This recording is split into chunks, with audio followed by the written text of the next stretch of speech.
The warning lights turned red all at once. Danny Cole grabbed the edge of his seat as the ship shook hard. Smoke filled the small bridge of the starward drift. "Lisa, what happened?" Danny shouted. Lisa Grant crawled out from under a broken panel. Her face was covered in grease and her hands were burned. She looked at Danny with fear in her eyes. "The main engine is gone," she said. "Something hit us, maybe space debris. I do not know, but we are dead in the water, Danny." Pete Harmon, the young pilot, tried to steer the ship, but nothing worked. The controls were dark. He turned around and looked at his captain. "Sir, we have no power, no engines, no weapons, nothing." Danny closed his eyes for a moment. They were in deep space, far from any human colony. The starward drift was just a small cargo ship carrying medical supplies. They had no military protection. They were alone. "How much oxygen do we have?" Danny asked. Lisa checked her small computer. Her hands were shaking. 48 hours, she said quietly. "Maybe less." Danny nodded slowly. He had been a captain for 10 years. He had seen bad situations before, but this was different. This time there was no way out. "Send a distress signal," he ordered. "Send it on all channels. Someone might hear us." Pete worked on the emergency radio. It was old and weak, but it still had power. He sent the signal out into the dark emptiness of space. Hours passed. No one answered. Lisa sat on the floor with her back against the wall. She looked tired and scared. "We are in territory," she said. "I saw the star maps before the systems failed." Pete looked confused. I heard they never talk to other species. They keep to themselves." "That is true," Danny said. "They are isolationists. They do not help anyone and they do not ask for help. If they find us here, they might just ignore us." Lisa laughed, but it was not a happy laugh. "Great. So we will die in the territory of aliens who do not care about us." Danny did not answer. He just stared out the window at the stars. They were beautiful, but they felt cold and far away. 12 hours later, something appeared on their broken scanner. "A ship," Pete said, his voice full of hope. "A big ship, it is coming toward us." Danny stood up quickly. "Can you tell who it is?" Pete shook his head. "The scanner is too damaged, but it is close, very close." They waited in silence. Then they saw it through the window, a massive vessel shaped like a crescent moon. Its hull was dark green and strange symbols glowed along its sides. Elisa whispered. The alien ship stopped next to the starward drift. For a long moment nothing happened. Danny felt his heart beating fast. Would they help? Would they attack? Would they just leave? Then a voice came through the radio. It was deep and rough, like stones grinding together. "Human vessel, this is the patrol ship Wind. We have received your distress signal. Do you require assistance?" Danny grabbed the radio. Yes, we do. Our engines are destroyed. We have no power. We have less than 36 hours of oxygen left. Please help us."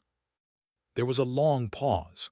Danny could hear strange sounds in the background, like they were talking to each other. Then the voice returned.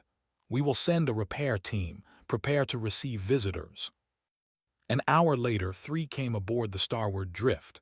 They were tall, almost 7 feet, with scaled skin that shimmered like emeralds. Their eyes were golden and had no pupils. They moved slowly and carefully, studying everything around them.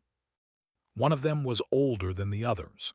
His scales had turned gray at the edges, and he walked with a slight limp. He introduced himself as an elder of the people. "Your ship is badly damaged," said. His voice was calm and measured. "But we can repair it. We have the tools and the knowledge." Danny bowed his head. Thank you so much. We will pay you. We have supplies, medicine, whatever you need." Raised one clawed hand. "We do not require payment. Helping those in need is not a transaction. It is simply what must be done." For 3 hours they worked on the starward drift. They fixed the engines. They restored power. They even gave the humans food and water from their own supplies. When the work was finished, stood before Danny. "Your ship will fly again," the elder said. "You may continue your journey." Danny felt tears in his eyes. He had expected to die. Instead, these strangers had saved his life. "Elder," Danny said, "I want to make you a promise. If they ever need help, humanity will answer. I give you my word." Looked at Danny for a long moment. Then he made a sound that might have been a laugh. "You are kind, human, but your people are small. You have few ships and little power. The galaxy is large and they have survived alone for thousands of years. We do not need help." Danny did not look away. "Maybe not today, but promises do not have expiration dates. If you ever need us, call, we will come." Tilted his head. He seemed surprised by the human's words. "You are strange creatures," said, "but perhaps that is not a bad thing. Safe travels, Captain Cole." They returned to their ship. The wind turned and flew away, disappearing into the stars. Lisa stood next to Danny as they watched it go. "Do you think they believed you?" she asked. Danny shook his head. "No, they think we are too small to matter, but that is okay. We know the truth, and one day they might learn it too." He turned back to the controls and started the engines. The starward drift flew forward, carrying its crew toward home. But Danny never forgot and he never forgot his promise. 15 years had passed since the day saved the human ship. 15 years of peace for the people. 15 years of staying alone, away from the rest of the galaxy. But now everything was changing. Stood at the window of his home he was old now. His scales had turned almost entirely gray, and he needed a cane to walk. But his mind was still sharp, and his eyes could still see the truth. And the truth was terrible. In the sky above, hundreds of ships were gathering, but they were not ships. They belonged to the Collective, the most aggressive empire in the galaxy. They were warriors. They lived for conquest, and now they had decided to conquer the grandfather. Turned to see his granddaughter, MeHFY. She was young and strong, with bright green scales and intelligent eyes. She worked as a diplomat, though the rarely needed diplomats. They did not talk to other species. "The council has finished their meeting," MeHFY said. Her voice was heavy with sadness. "They have counted our ships. We have 300 vessels. They have over 1,500. Closed his eyes. 5-1. Those are not good numbers. "It is worse than that," MeHFY continued.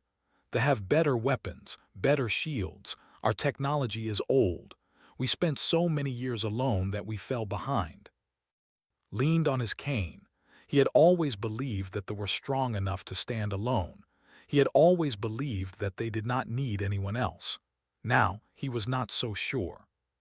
"What about the Galactic Council?" he asked. "Have they responded to our request for help?"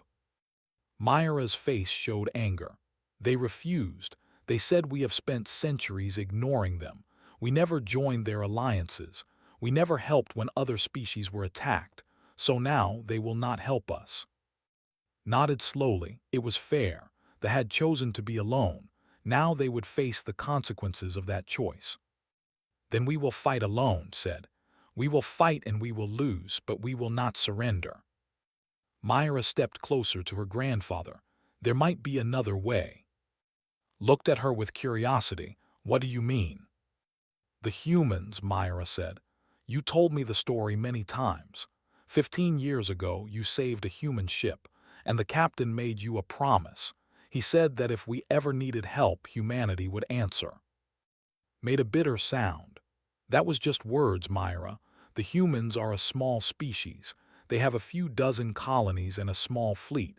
They cannot stand against the—" "But they might try," MeHFY said, "and trying is better than nothing." Shook his head. The captain was probably just being polite. Humans say things they do not mean. It is part of their culture. He has probably forgotten all about us by now. MeHFY grabbed her grandfather's arm. Her grip was strong. "Grandfather, we are going to die. Our people are going to die. Our world will burn. I am willing to try anything. Even a promise made 15 years ago by a species you think is insignificant. Stared at his granddaughter. She had fire in her eyes. She was not ready to give up. "Very well," he said at last. "Send a message to human space, but do not make it official. Do not use the Council's name. Make it personal.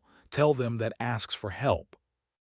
MeHFY ran to the communication center. Her hands moved quickly over the controls. She recorded a message, speaking clearly and simply. "This message is for any human who will listen. My name is MeHFY. My grandfather is elder of the people. 15 years ago, he saved a human cargo ship called the Starboard Drift. The captain made a promise. He said that if we ever needed help, humanity would come. We need help now. The collective is attacking our. We cannot win alone. If any human remembers that promise, please answer. We are running out of time." She sent the message into space. It flew across the stars, traveling through relay stations and communication networks. It bounced from planet to planet, station to station. And finally, it reached Earth. Admiral Danny Cole sat in his office at Earth Command Headquarters. His hair had turned gray, and there were lines on his face that had not been there 15 years ago. But he still wore his uniform with pride, and he still remembered every promise he had ever made. His assistant walked into the room. "Sir, we received a strange message. It is from space." Danny looked up quickly. "Let me hear it." The assistant played the message. Danny listened to MeHFY's voice. He heard the fear. He heard the desperation. And when she mentioned the Starboard Drift, Danny felt his heart stop. He remembered everything. The broken ship, the cold darkness, the 48 hours of oxygen, and the tall alien with gray scales who had saved his life without asking for anything in return. Danny stood up. "Get me a meeting with the council, right now." The assistant looked surprised. "Sir, they have never helped us. They have never been our allies. Why would we risk our ships for them?" Danny walked to the window. He looked out at the city below, at the people living their peaceful lives. "Because I made a promise," he said, "and humans do not break their promises." The assistant was quiet for a moment. Then he nodded. "I will arrange the meeting, Admiral." Danny stayed at the window, thinking about the past. He thought about words from long ago. The elder had said that humans were too small to matter. He had believed that his act of kindness would never be repaid. But was wrong. Danny turned away from the window and walked toward the door. He had a council to convince and a debt to repay. The galaxy was about to learn something important about humanity. They never forgot a kindness, and they always kept their word. The council room was full of angry voices. 20 of Earth's most powerful leaders sat around a long table, and most of them were shouting. "This is madness," said Councilwoman Blake. "They have never done anything for us. They ignore every species in the galaxy. Why should we die for them?" "The collective has 1,500 ships," added Councilman Torres. "We would be sending our people to their deaths." Admiral Danny Cole stood at the front of the room. He waited for the shouting to stop. When it finally did, he spoke. 15 years ago, my ship was dying. We had no power, no engines, and less than 2 days of air. We were going to die in the cold darkness of space, and then they found us." The room became quiet. Everyone was listening. "They did not have to help us," Danny continued. "We were strangers. We were nothing to them, but Elder ordered his crew to repair our ship. They gave us food, water, and supplies. They saved our lives, and when I offered to pay them, refused. He said that helping those in need is not a transaction. It is simply what must be done." Councilwoman Blake crossed her arms. "That is a nice story, Admiral, but one act of kindness does not mean we should sacrifice our fleet."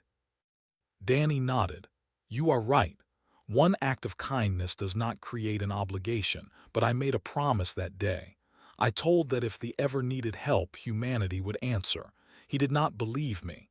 He thought we were too small and too weak to matter, but I meant every word." Councilman Torres leaned forward.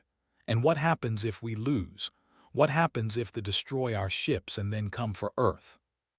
Then we will fight them too, Danny said. But at least we will have fought for something that matters. We will have shown the galaxy that humanity keeps its promises. The debate continued for 2 more hours. Some council members supported Danny, others were against him. The vote was close, very close.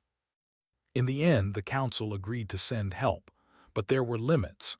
They would only send 12 ships. It was a small task force, not a full fleet. It was better than nothing, but Danny knew it might not be enough. He did not complain. He took what he could get.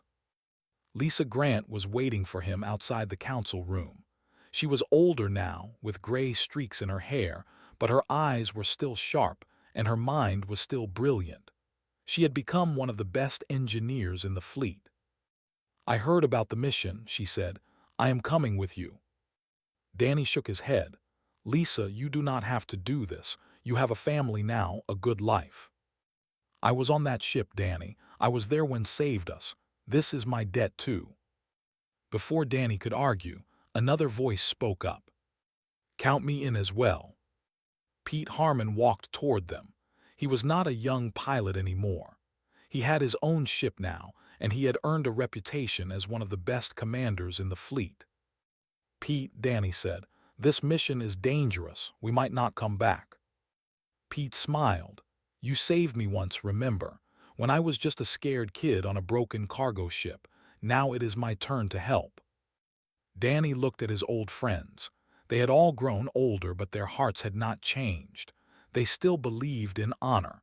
They still believed in keeping promises. "All right," Danny said. "Let us gather our ships and go save the—" The fleet departed 3 days later, 12 military vessels, led by the carrier Resolute Dawn. Danny stood on the bridge, watching Earth grow smaller behind them. They traveled for 2 weeks through empty space. The journey was quiet and tense. Everyone knew they were flying toward a battle they might not win. Then something unexpected happened. A message came through the radio. It was from a civilian freighter called the Lucky Star. "Admiral Cole, this is Captain Amy of the Lucky Star. We heard about your mission. We want to help." Danny was confused. "Captain, this is a military operation. We are going into a war zone." "I know," Amy replied. "But my grandfather told me stories about the rescue. He said it was the kind of thing that makes humanity special. I want to be part of that." Before Danny could respond, more messages came in. Another freighter, a mining ship, a transport vessel. One by one, civilian ships began joining the convoy. "Where are they coming from?" Lisa asked. "Everywhere," Pete answered, looking at his scanner. "They are coming from colonies, stations, and outposts all across human space. Word spread about the mission. People want to help." By the time the fleet reached territory, 12 military ships had become 47. They were not all warships. Many were cargo vessels, transports, and mining ships, but they were willing to fight. Danny stood on the bridge of the Resolute Dawn, looking at the growing fleet behind him. Lisa came to stand beside him. "Thought we were too small to matter. He thought our promise was empty words." Danny smiled. He was wrong. One human made a promise, but all of humanity is here to keep it. The fleet flew forward toward the battle that would decide the fate of 2 species. Behind them, more ships were still coming. Volunteers from across human space, all answering the call. They had shown kindness to 3 strangers on a broken ship. Now, all of humanity had come to repay that kindness. And the galaxy would never forget what happened next. The sky above was burning. Stood on the balcony of his home, watching the battle unfold above his world. Warships filled the darkness like a swarm of angry insects. Their weapons fired again and again, smashing into defense stations. Explosions lit up the night. "We are losing," Myra said, standing beside her grandfather. "Our shields are failing. Another hour, maybe 2, and the will break through." Said nothing. He had lived a long life. He had seen many things, but he had never felt so helpless. "I am sorry," MeHFY whispered. "I sent that message to the humans weeks ago. They did not answer. I was foolish to hope." Put his hand on her shoulder. "You tried. That is all anyone can do." Then something strange happened. An officer ran onto the balcony. His scales were pale with shock, and his voice was shaking. "Elder ships, new ships are entering the battle." Looked up. At first, he saw nothing different, just the same terrible fight between vessels. But then he saw them. Coming from the darkness of space, a fleet of ships appeared. They were human. By the ancestors, MeHFY breathed. They actually came. The human fleet was not large, maybe 50 ships, but they flew straight into the battle without hesitation. The lead ship, a massive carrier called the Resolute Dawn, opened fire on the nearest warship. On the bridge of the Resolute Dawn, Admiral Danny Cole stood calm and focused. "All ships, this is Admiral Cole. Engage the enemy, protect the. Today we pay our debts." The battle changed immediately. They had been expecting an easy victory. They had not expected reinforcements, and they certainly had not expected humans. Pete Harmon led a squadron of fast attack ships. They flew between the larger vessels, striking at weak points and drawing enemy fire. "Keep moving," Pete ordered his pilots. "Do not give them time to aim. We are smaller and faster, use that." Lisa Grant was on one of the cargo freighters that had joined the mission. She had turned the old ship into a weapon. "Launch the decoys," she commanded. A dozen small objects flew out of her ship. They were fake targets, designed to confuse sensors. The enemy ships turned to fire at the decoys, wasting their weapons on empty metal. "It is working," Lisa said with a grim smile. "Keep them busy." High Commander stood on the bridge of his flagship, watching the battle with growing anger. He was a massive, with dark purple skin and 4 arms. He had conquered a dozen worlds. He had never lost a battle. "What are these humans doing here?" he demanded. "They have no allies, they help no one, and no one helps them." His officers had no answer. "Destroy them," ordered. "Destroy them all, they are nothing but insects." They focused their fire on the human ships. 2 human vessels exploded within minutes, then 3 more. The humans were taking heavy losses. But they did not retreat. Danny Cole watched the battle from his command chair. He saw his ships dying. He felt every loss like a knife in his heart. "Sir, we are taking too much damage," his tactical officer reported. "We cannot hold this position." "Yes, we can," Danny said. "We hold until they can evacuate their people or until we win. There is no retreat." On the surface watched in disbelief. The humans were dying for his people. Strangers were sacrificing their lives for a species that had ignored the galaxy for centuries. "Why?" he whispered. "Why would they do this?" MeHFY understood. "Because you saved them, grandfather. 15 years ago, you saved 3 lives on a broken ship, and now all of humanity has come to repay that debt." Pete Harmon's voice came through the radio. "Admiral, I have an idea.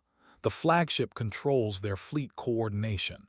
If we take out its shields, the rest of their ships will lose their tactical advantage." Danny looked at the massive flagship. It was heavily guarded. Getting close to it would be almost impossible. "That is a suicide mission, Pete."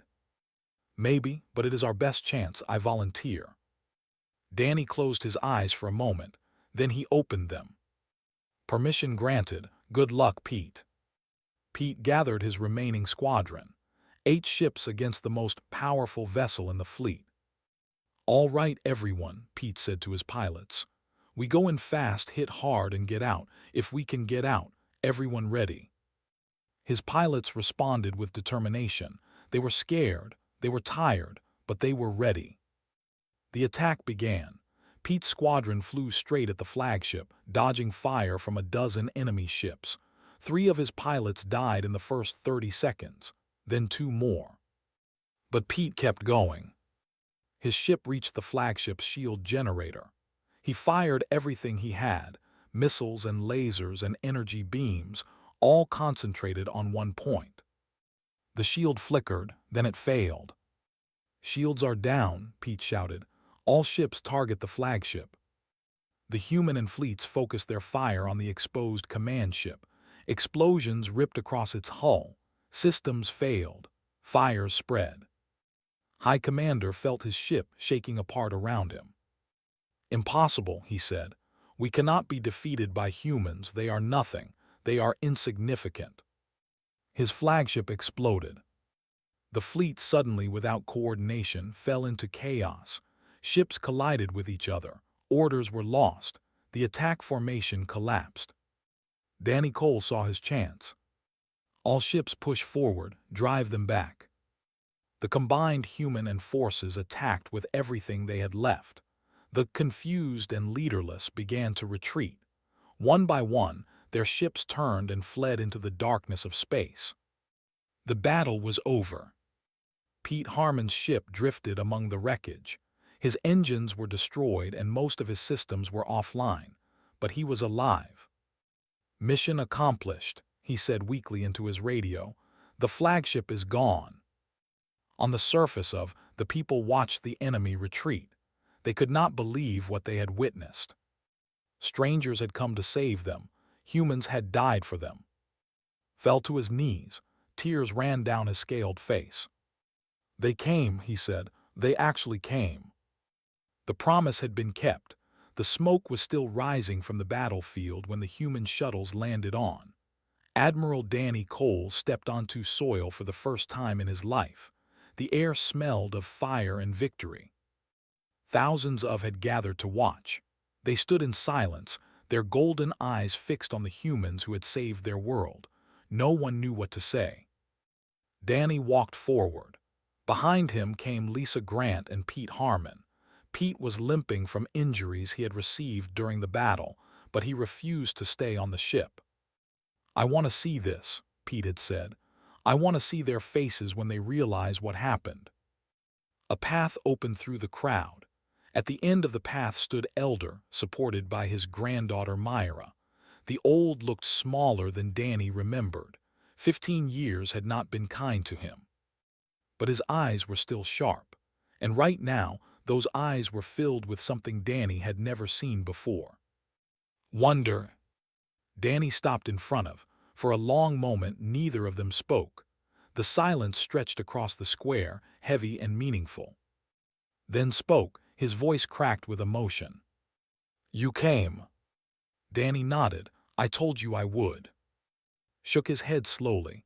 "I did not believe you. When you made that promise, I thought it was just politeness, just words that meant nothing. I thought humans were too small, too weak, too far away to matter." He looked up at the sky, where human ships still orbited alongside vessels.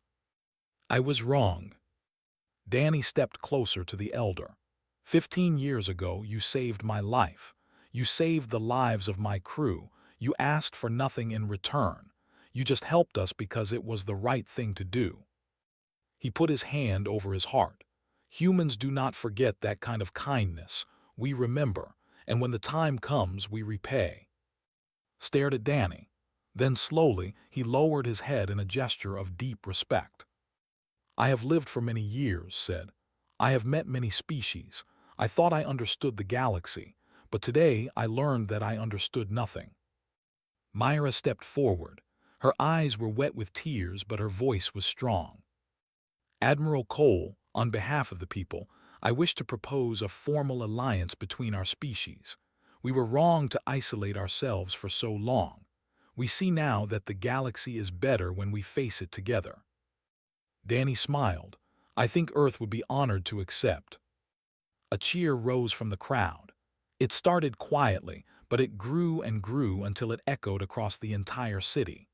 Voices, usually so calm and controlled, were shouting with joy and gratitude. Lisa Grant stepped up beside Danny. She looked at the cheering crowd with amazement. "Can you believe this?" she said. "All because we got stuck in space with a broken engine." Pete laughed, wincing from the pain in his ribs. "Best accident we ever had." That night there was a celebration on. Humans and ate together, talked together, and laughed together. It was the first time in centuries that they had welcomed outsiders into their homes. Danny sat with on a balcony overlooking the city. The old elder moved slowly, but he seemed stronger than before. Purpose had returned to his eyes. "Can I ask you something?" said. Danny nodded. "Of course." "Why did the others come? I understand why you came. You made a promise. But why did all those other ships come? The civilians, the volunteers, the strangers who had never met me. Why did they risk their lives for a species they did not know?" Danny thought about the question. It was a good one. "Because humans are strange," he said finally. "We hear a story about someone doing the right thing and we want to be part of it.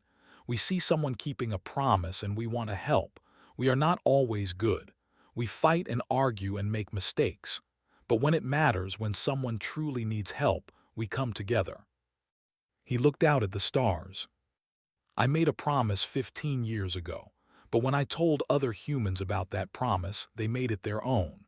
Your act of kindness touched 3 people on a broken ship, but the story of that kindness spread to millions. And when the time came, they all wanted to repay it." Was quiet for a long moment. "We believed that we did not need anyone," he said. "We believed that standing alone made us strong, but we were wrong. True strength comes from connection, from trust, from the willingness to help others and accept help in return." He turned to Danny. "I am going to record a message for future generations, a warning and a lesson. I want my people to remember what happened here. I want them to remember what humans taught us." "What will you say?" Danny asked. Looked up at the night sky, where human and ships flew side by side. "I will say this: never underestimate humans. They are small. They are young. They are not the strongest or the species in the galaxy, but they have something that many others lack. They remember kindness. They honor their promises. And they never abandon those who help them, no matter how much time has passed." The old elder smiled, a rare expression on his scaled face. "I saved 3 humans on a broken ship because it was the right thing to do. I expected nothing in return. And yet, 15 years later, all of humanity came to save my entire world." He reached out and clasped Danny's hand. "A favor to humans is never forgotten, and their return can truly astonish you." The 2 old friends sat together on the balcony, watching the stars. Somewhere above them, a new alliance was being born. A new chapter in galactic history was beginning. And it had all started with one act of kindness on a cold night in space. In the years that followed, the human alliance became one of the strongest partnerships in the galaxy. The Galactic Council, impressed by what they had witnessed, began to treat both species with new respect. And the story of the starward drift, the promise, and the battle became legend. It was told on 100 worlds. It was taught in schools. It was remembered for generations. Because the galaxy had learned an important truth. Humans never forget, and they always keep their word.